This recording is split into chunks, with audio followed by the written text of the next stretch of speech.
Good morning po.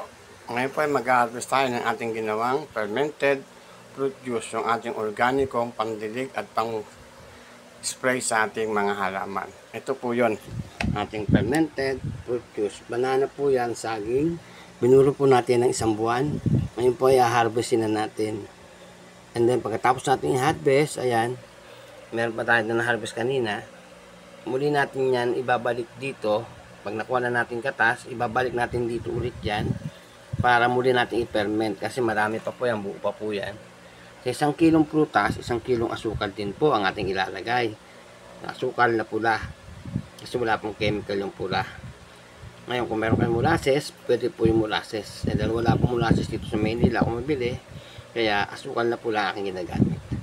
So ito po ay tinadtad ko, nilagyan ng asukal, and then penerment ng 1 buwan o binuro ng 1 buwan. Ngayon po ay harvestin na natin sila, and then after na makuha natin katas, babalik natin muli at ating ipipermented muli. Lalagyan muli natin ng asukal. 1 kilong asukal na pula, 1 kilong prutas. Anong prutas po pwede pong gawing fermented fruit juice. Yan po ang aking organikong pataba sa aking mga halaman, pandilig at pang-spray, pampabunga, pampalusog, pampasigla, pampabulaklak ng ating mga halaman. So let's go, umpisahan na natin ang pag-harvest ng ating fermented organic fruit juice. Let's go.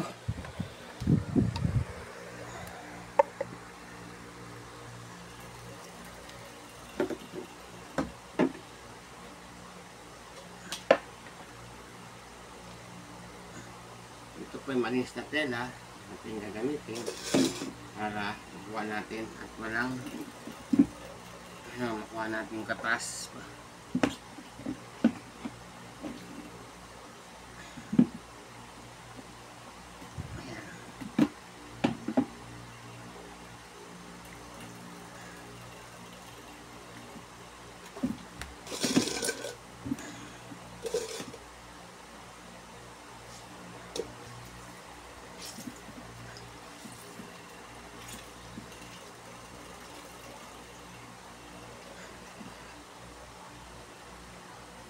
Pigain maigi para makuha natin katas.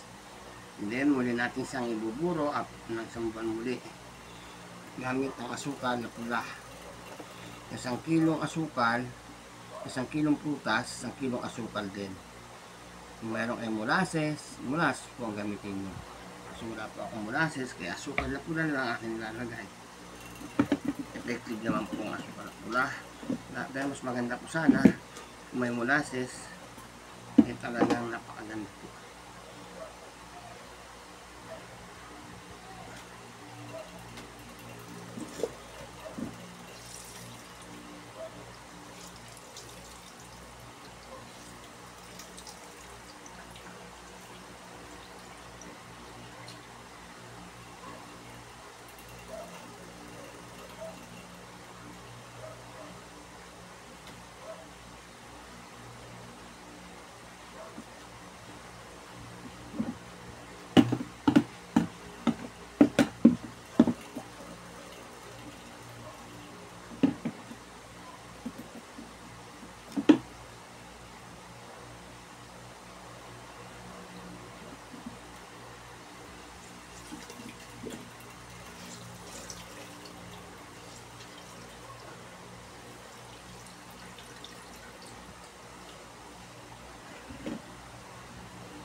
Yan, ito tayo matapos.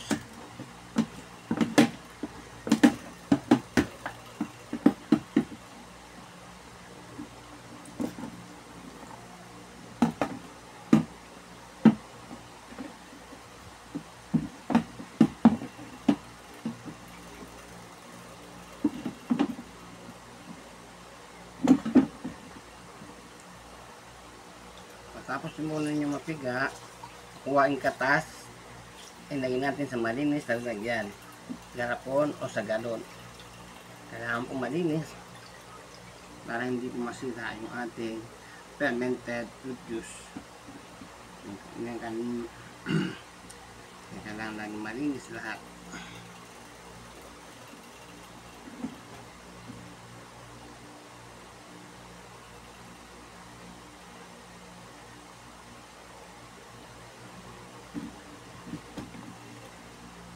Ala.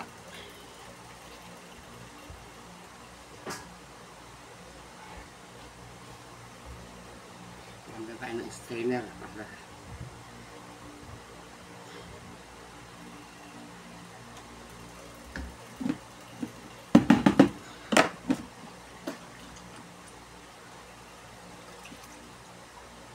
Doon po sa baba, meron po itindahan po doon, bibili tayo ng asukal na pula. Ipakita ko sa inyo para makita nyo paano natin i-apply yung asukal na pula bago natin muling iburo, kasi iburo natin muli ito, pakarami pang makukuha ang katas dito.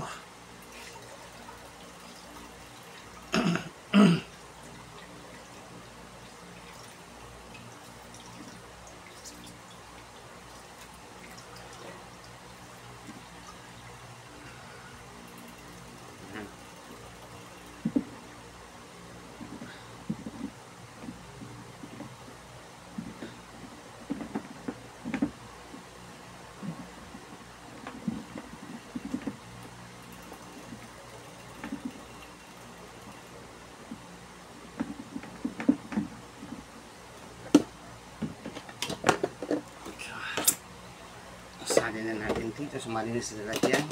Ito yung nauna kanina kasi nag-live ako, kaya ngayon ito naman yung panghuli na kami pa na natin nakuha.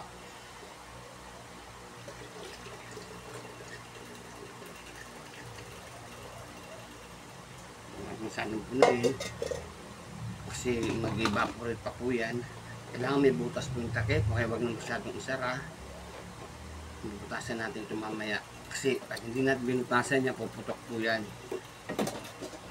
kasi mayroon po siya pag nag-evaporate.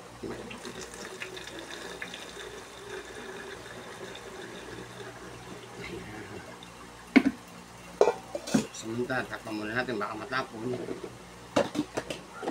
So bibili muna tayo ng asukal sa tindahan.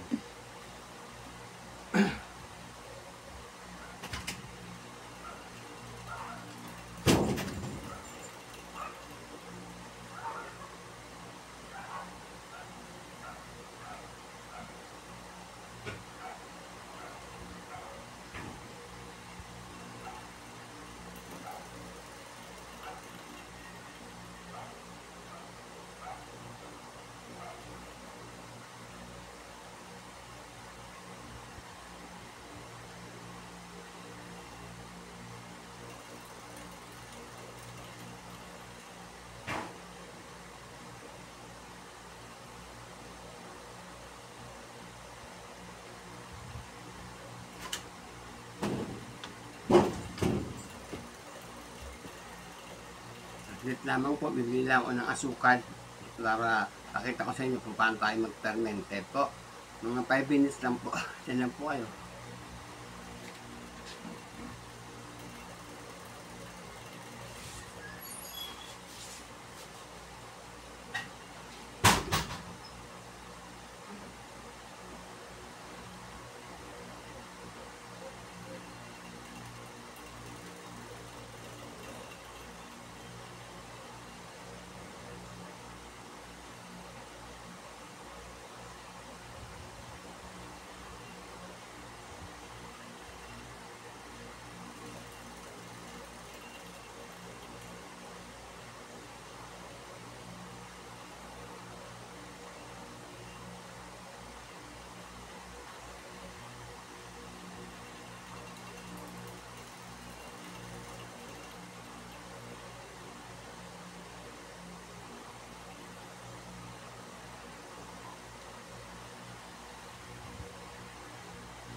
Okay po, natagalan.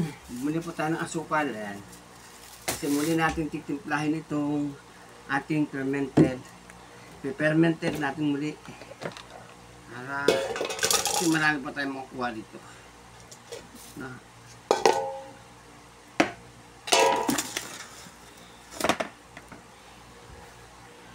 So ito na po yung ating napiga. Kasi buong buo pa siya. Muna natin silang i-ferment ng 1 buwan, no? So, makita nyo, tatapat mo na yung camera. Kita nyo paano tayo maglagay. So, wait lang, ayusin natin, ha?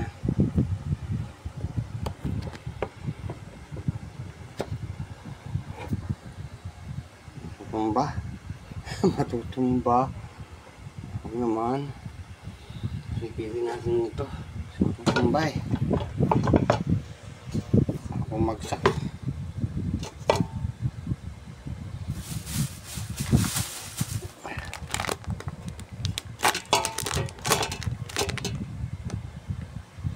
Kaya paano makita po ninyo. Lalagyan na natin to. At lalagyan natin ng asukal na pula. At i-mix natin ang gusto. Po. Dahil po ito ay 2 kilo, pwede na po sa kalahati lang ang asukal lalagyan natin. At muli natin ipifermented ng 1 buwan. So kasi 1 buwan, pwede rin naman mga 2 linggo lang. Hindi, pero ako gusto ko 1 buwan. Para makuha na mismo yung pinakapas. Kalahating kilo pang isa neto. So, tatlong ganito ating ilalagay.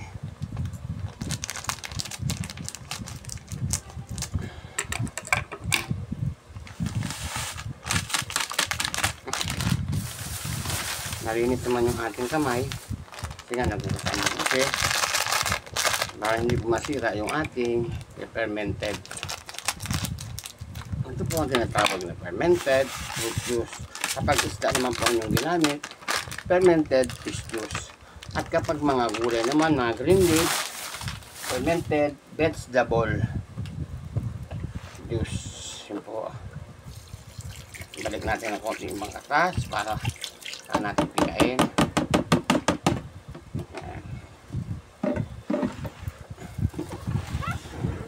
Natin nga kalamasin siya dito para makuha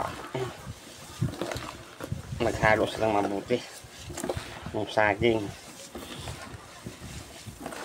Tatakpan natin mabuti ulit para hindi pasukin ng mga insekto o langaw para hindi siya masira,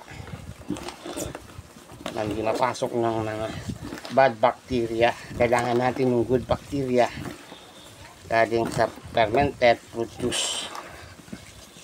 Po. Kailangan din mas maigi.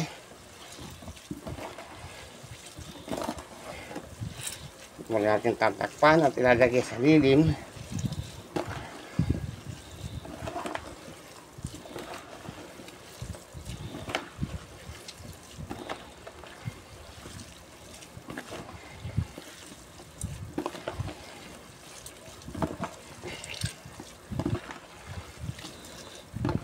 Make sure na nahalo ng mabuti sa prutas ng asukal. Saka natin tatakpang maigi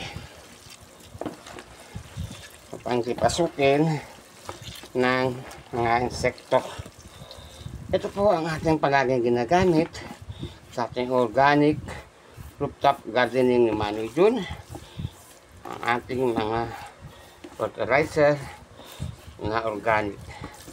Yan po ang ating ginagamit.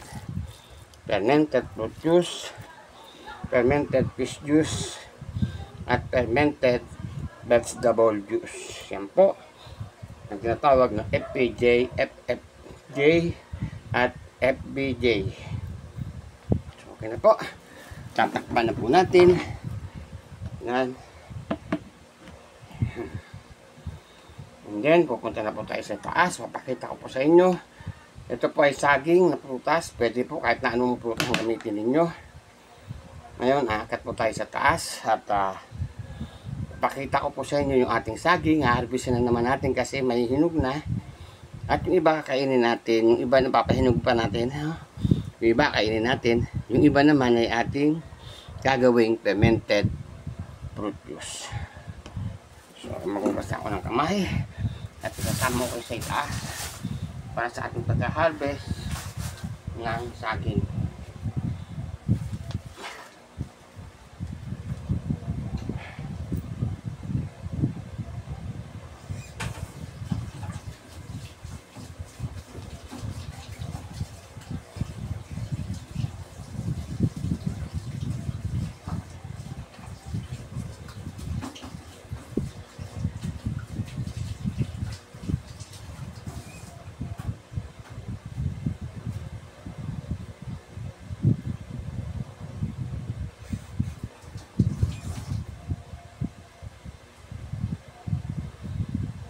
Muna natin maigi para sa ating bago natin itabi sa lilim, sa lalim na babo o basta sa malilim, hindi siya mabibilad.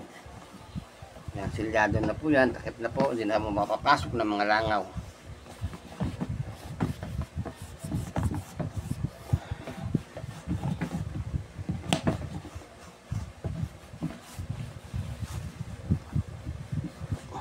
Kahit langgam di makapasok. So let's go, samahan niyo po ako sa ating papunta sa ating rooftop garden para mapakita ko po sa inyo yung ating mga halaman na ginagamitan ko po na ating fermented fruit juice at fermented fish juice. Patayin muna natin. Okay, let's go sa ating organic rooftop gardening ni Mano Jun. Tayo po nasa second floor ng bahay. Punta na po tayo sa ating third floor rooftop. Ito po ay rooftop po para po sinagdan yung aming bahay. So ito po yung ating garden dito sa rooftop garden dito sa third floor. Ito po yung ating sunflower na mamumulaklak na. Yung ating mga oregano, ayan, ginagamit po yung tsaa at sorbo ng mga bata, matanda, pwede po yan. Ito po ating sunflower, malapit na mamulaklak, ayan po. Yan po ang ating ginagamitan, yung ating fermented fruit juice, pandilig sa ating halaman. Meron tayo ng grapes dito, ayan. Grapes. Ayan po ang ating grapes dito sa ating rooftop third floor. Ayan. Meron din tayo rito mga sitaw na pula. Namumulaklak na po. Malapit na mong mamunga. Meron din tayo ritong buyo. Kasi marami nang hingi sa akin ng buyo. Mga nagnganganga. Lalo yung pinamimigay ko lamang po, hindi naman ako naganganga. So ito yung ating sitaw na pula na malapit na mamunga. At meron tayo itong sunflower farm. Ayan po ang ating sunflower farm. Pawang sunflower po yan, yan na may bulaklak po yung iba. Po, paikot po yung pael, ayun. So pupunta po tayo doon para makita po ninyo yung ating, ito po yung ating mga oregano. Napakalulusog. Meron po tayong saging dyan. At may ubas pa rin tayo dyan na maraming bunga. Ayan. Paikot po ito. At ito po ay third floor. So patungo tayo ngayon sa ating pang ito. Ayan. Meron po tayo rito mga sitaw din. May sunflower tayo. Maraming tayong okra doon. Ayun. At ito yung ating ubas dito. Bata pa po yan, isang taon pa lang. No? So, pero namumunga na po siya. Lagi siyang namumunga. 6 months pa lang namumunga na siya. So, pangatlong bunga niya na ito. Every 3 months namumunga siya. Kinakalbo ko, tapos mamumunga ulit. So, ayan po. Yan po yung ating ginagamitan ng ating fermented fruit juice at fermented fish juice. Kanina yung piniga natin ay fermented fruit juice po yun. Saging po yun na hinog. Yan po yung ating ubas dito. Yan po, napakarami pong bunga. Yan, siksik. Yan pa oh. Dinidiligan ko naman siya sa umaga at sa hapon ng fermented fruit juice o kaya fermented fish juice. No? At ito po yung ating saging na i-harvest natin mamaya. Kasi po may hinog na po yan. Yan po ay bungulan kung tawagin. Pag nahinog po yan ay green. Minsan dilaw, isang green. Meron pa po tayo doon, ayan. Oh. So, palagi rin po itong namumunga. 2 beses ang taon eh. Mamunga. Kasi may kasunod niya. Lapas nito, yung susunod bubunga naman. Ganun po yan. So, ayan po yung ating sunflower farm. Meron din tayo sa mga tabi ng mga sitaw na pula at green. Yun, namumunga na po. Ayun. Namumunga na po yung sitaw natin pula. Ayan, nagpumpusya na sila. Yan po yung ating naghahabulan na sila. Namumulaklak na po yung ating mga sunflower. Ayan. No? Nakakatuwa na po. Kaya napakasarap po maghalaman. Ito po ay rooftop. Pinakutan ko po ng lupa. Pinagtyagaan ko pong hakutan ng lupa. Siguro naka-5 truck akong lupa rito. Sa loob ng isang taon kakahakot. Hanggang sa mapuno ko itong 3rd floor at 4th floor. So ayan. Kita niyo po yung mga bulaklak. Ang gaganda. Yan po yung ating sunflower farm dito sa 3rd floor. So let's go naman sa 4th floor. Yun po yung 4th floor natin. Meron din tayo mga patola doon, ang palaya, upo, at okra, sari-sari po. Natin tayo dyan sa 4th floor, o rooftop. Ito po ay 3rd floor. Ayan. Let's go sa 4th floor, rooftop. Ito po yung ating fish pan nga pala. Nag-alaga po tayo ng hito, kaya gumawa ko ng pan. Mamaya ililipat po dito yung ating alagang hito na African catfish. Mga giant catfish po yun. So ayan po, hito farm. Yung tubig dito ay ating pandidilig. Maganda po yung pandilig, yung juice ng mga hito. Yung pupo nila at saka yung ihi nila nasa tubig. So papalitan natin yung tubig yan every 3 days. At yung tubig, pandidilig natin sa ating halaman. Organic kong pandilig din po yan. Yung lansa ng isda. Yung pupo nila at yung wiwi nila. No? So dito natin nalagay ang ating alagang African catfish o hito. Let's go sa ating 4th floor rooftop garden ni Manu Jun. Organic rooftop garden ni Manu Jun. Dito po, sari-sari pong halaman. Makikita nyo, meron tayo rito alternative blue. Ayan. Yung ginagawa ko sa ating umaga. At yung bunga niya, hinahalo sa pansit o salad. Ayan. Hindi ko, hinog na. Napakabilis tumami yung mga bunga niyan. Hinog na, pantanim. At meron din po tayong ubas dito. Ayan. Kita nyo po, hitik sa bunga yung ating ubas. No? Ayan, hitik sa bunga. Yan po ang ating ginagamitan ng ating fermented fruit juice, fermented fish juice. Meron tayo rin mga pechay, ayan. Bagong tanim. Mga bagong punlang pechay. Meron tayo mga palaya. Sitaw din, ayan. Ang mga sari-sari pong gulay. Meron tayong sunflower. Marami po ang butong sunflower. Meron tayong kasaba. Galing pa sa Bicol to. Tinanim ko. Kasabang pula. At yung ating patola, ayan. Mamumunga na rin. Napakaganda po, napakasarap tingnan, napakaganda, napakasarap tingnan. Yung ating mga halaman, buto, tinanim natin, ngayon lumaki na at mamumunga na. Ang tayong mga papaya dyan. May sunflower farm din tayo rito sa ating 4th floor. Yan, namumulaklak na. Yan, basta may hinog na siya. Ito po yung ating mga patola, ang palaya. Ito na po.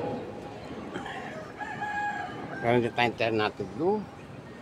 Yan, dahil bulaklak. Napakasarap po niyang gawin sa umaga. Gamot po yan sa diabetes, sa high blood. At sa mga panlinis ng ating bituka. Yan po. Ang ating alternative blue. Yan po yung ating sunflower farm dito sa rooftop. At meron tayong giant sunflower. Lahat naman sila giant kaso lang sa maliit na paso to. Kaya ito lang. Pero yung dalawa ay ang kalalaki. Sa malaki kasing paso yung pinaglagyan nila yun. Naging giant po. Ayan, napakalalaki. At sa paboritong dayuhin ng bubuyog. Yan po ang ating giant sunflower. Yan po kasi nasa paso. Kung nasa lupa po yan, baka lahat po yan ay naging giant. Opo. Kasi ito, so malaking paso po nilagay, kaya napakalaki po ng bulaklak. Ayan. Dadalawa lang po sila. Pinaluan ko lang ng sili. Ayan. Ito yung sa maliit na paso. So itong dalawang ito, napakalalaki. Aba, malaki pa sa aking ulo. O ayan, malalaki. So makikita po ninyo, yan pa isa. Ating tawag ko itong Twin Giant. Twin Giant Sunflower. Ayan. Napakaganda po, no? Nakakatuwa. Oh, ayan. Ang ating ubas. Gamit lamang po natin yung ating mga ginagawang fermented fruit juice at fermented fish juice. Effective po talaga ang ating organikong pataba.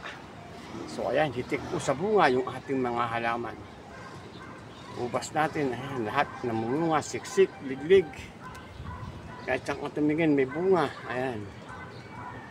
Rooftop po ito. Napakanipis po ng lupa nito. Halos isang hollow blocks lang. Makikita po ninyo, ayan. Isang hollow blocks lang po ang lupa niyan.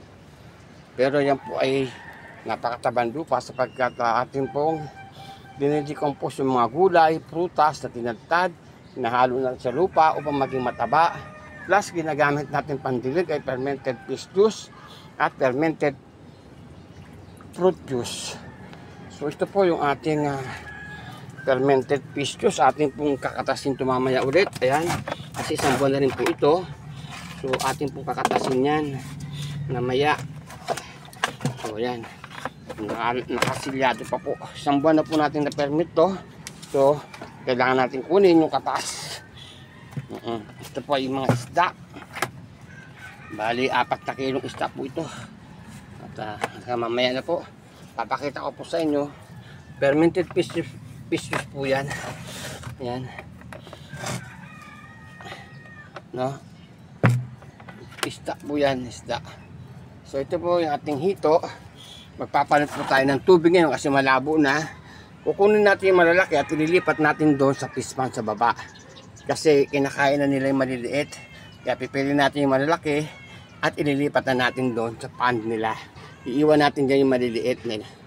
No? Samahan niyo po ako at magpapalit tayo ng tubig ng ating hito. Ito po ay giant catfish o tinatawag na African hito. So, bali 250 lang yan kasi nangamatay na iba, kinakain nila, kakain sila sa dami. So, tansya ko mga 250 lang sila, 250. Bagyan po nag-isang taon na po, napakalaki po yan, umabot na po yan sa 6 na kilo. Pag isang taon, yan po pag-isang buwan pa lamang pero malalaki na. Nabili ko po yan, halos kalating inches lamang. Ang liit, ngayon po yung iba, ang lalaki na. So, kailangan po pag-iwa-hiwalayin sila kasi kinakain ng malalaki yung maliliit. So let's go, samahan niyo po ako at sa ating nang kapalitan ng tubig yung ating fish pan.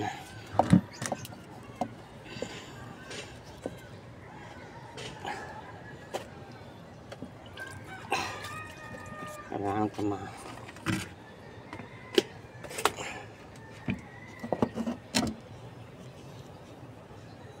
Kita niyo po ba? Hindi yata. Kapalit tayo ng tubig na ating fish pan hito.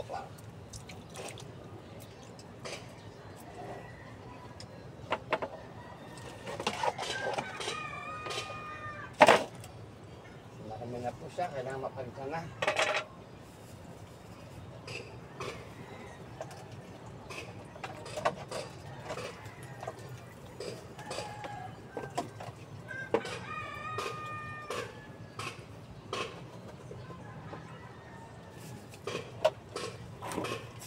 Bukasan natin ito sa malinis.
Ngayon, pipiliin natin yung malalaki.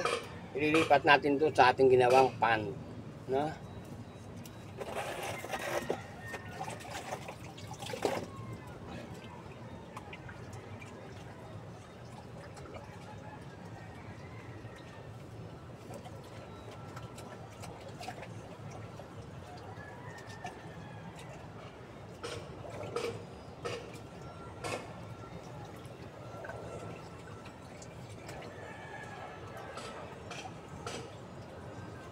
Natin yung aquarium.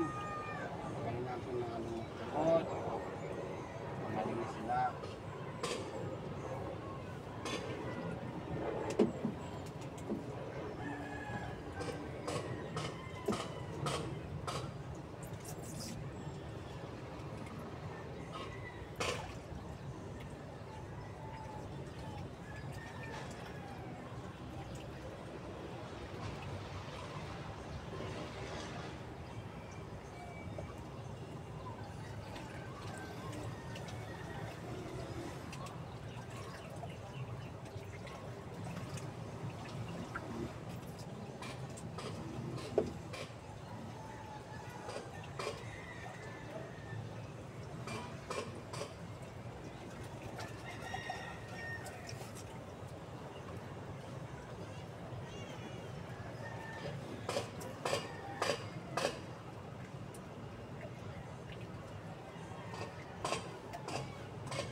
Malapit ko po para makita po ninyo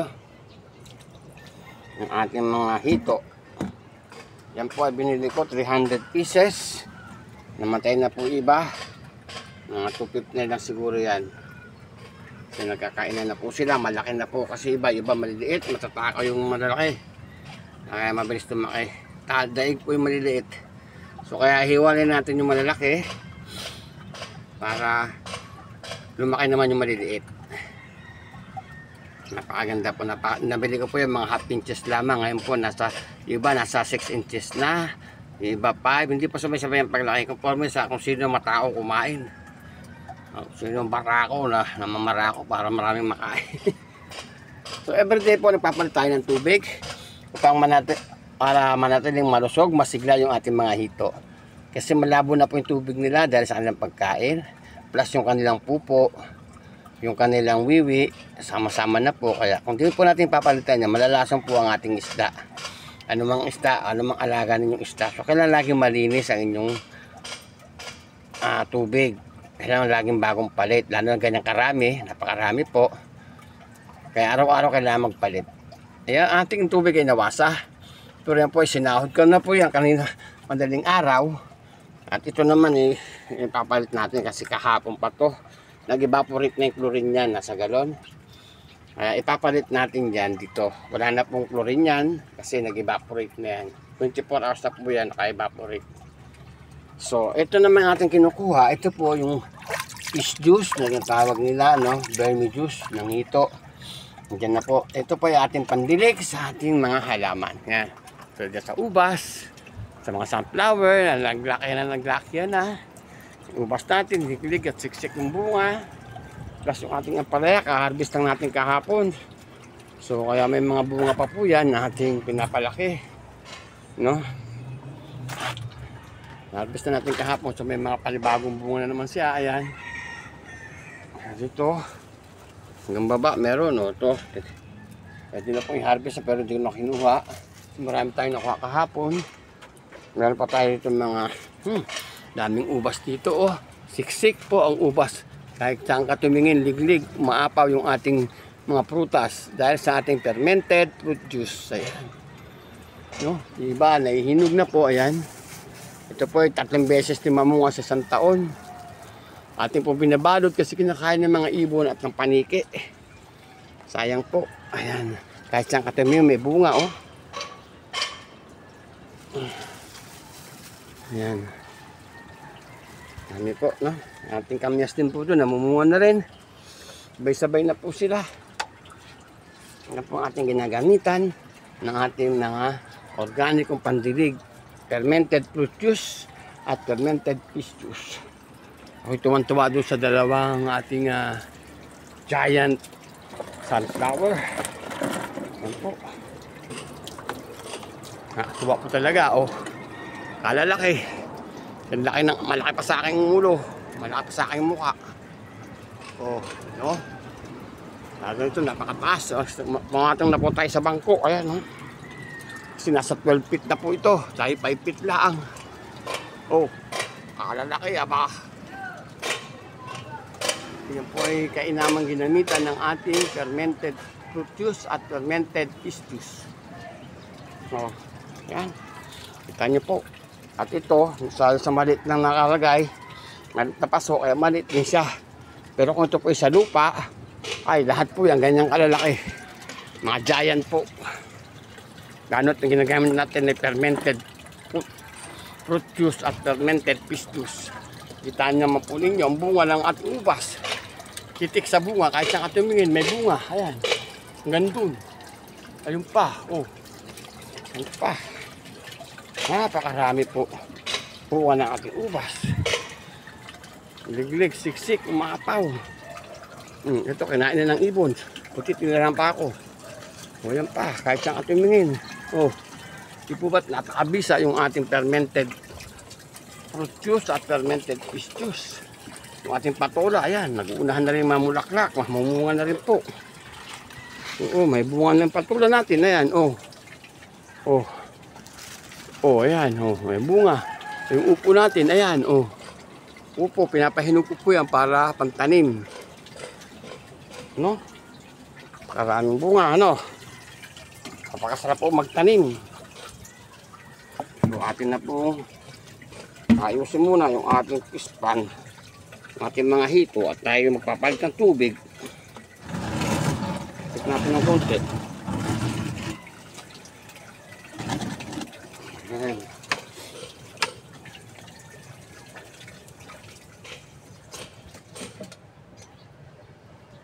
Kailangan mo magpalit.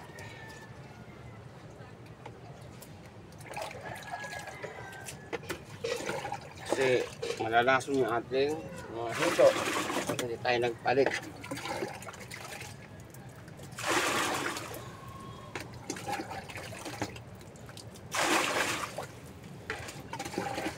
Ito, pandidilig natin ito. Yung ating kinukuha, pandidilig natin sa halaman mamaya. Nakapagdilig na po tayo madaling araw. So, mamaya mga alas, magdidilig tayong muli. Kasi napakainit po dito sa rooftop. Nakatatlong beses po ako magdilig. Gawa ng napakainit po talaga.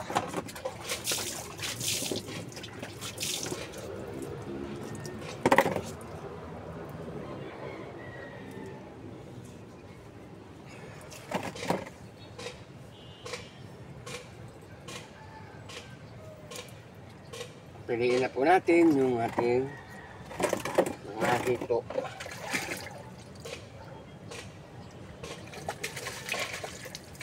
Piliin natin yung malalaki, tinilipat natin doon. Ang samantala, kailangan natin silang i-plastic upang ma-adapt nila. Bababad natin doon sa tubig para ma-adapt nila yung klema ng pan. Hindi naman natin pwedeng basta-basta lang ilagay doon agad-agad. So, kailangan talaga ilagay muna natin sa plastic. Antayin natin ng 2 oras, ibabad natin ito habang nasa plastic para ma-adapt nila yung klema ng bagong kanilang titirhan na pan. Handa na po tayo ng ano, kasi po lalagyan natin ito ng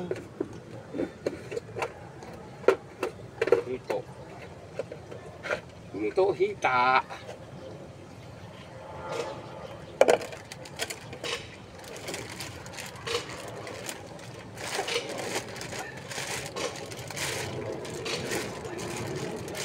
Pilihin natin ito kasi kailangan po maingat tayo kasi matinig po yun. Tinig. Hindi na natin malalaki.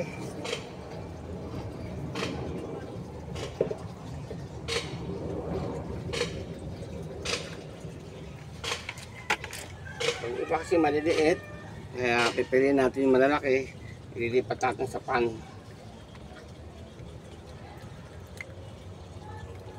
Ito na natin palalakihin. Ayan. Wala pa. Napakadulas po. Napakasisigla ba? Yun. Kuha na tayo.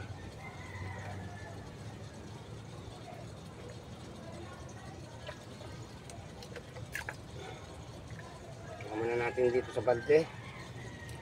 At babalik natin sila doon.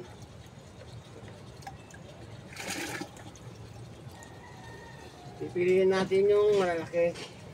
Pag iwawalan kasi nagkakainan lang sila. Tapos yung marami. Wala yung isa.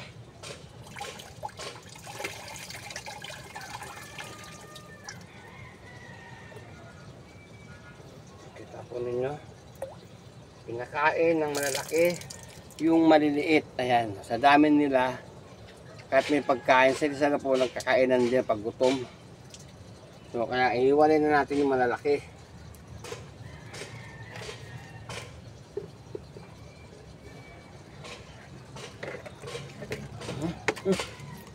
Wala.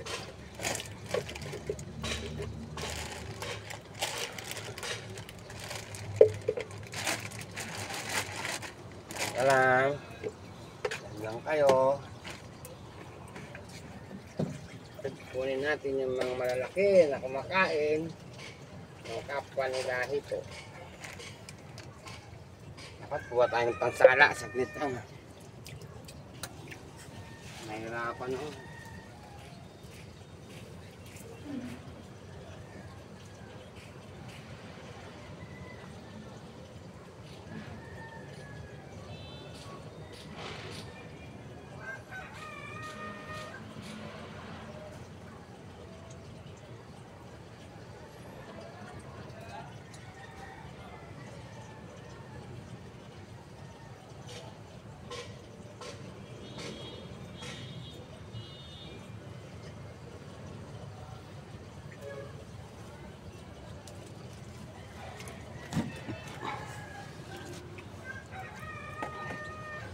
Magana tayo ng pansala para madali natin mapili yung ating pipiliin.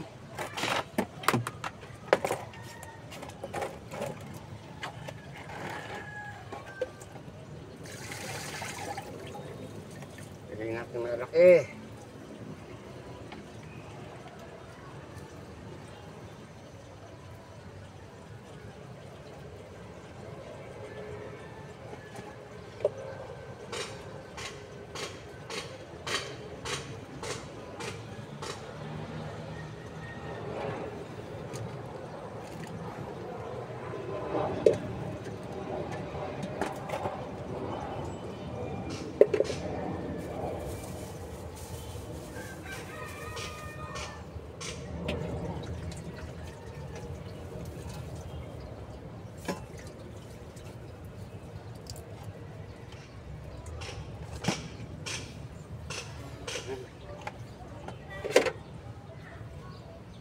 Siksikan kayo dyan, ha?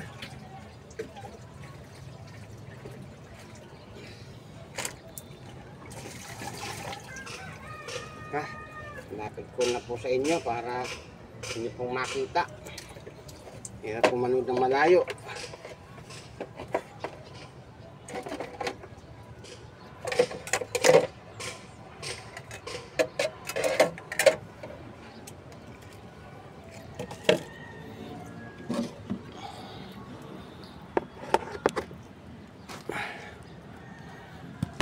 Uy, kalamang po ayusin natin para inyo pong makita ng malapitan.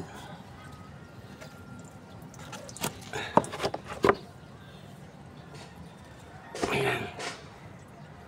Sana po nakita po ninyo. Kita na po. Po yung ating pinipili, yung malalaki, ililipat po natin. Kasi kinakain na po yung maliliit.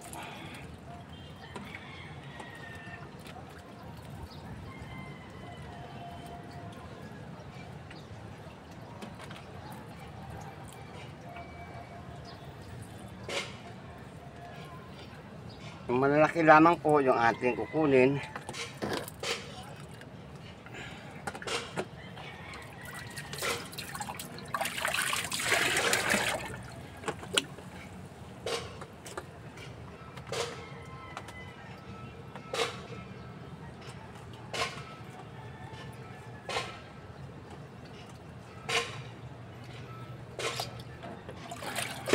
Nagalangon na sila.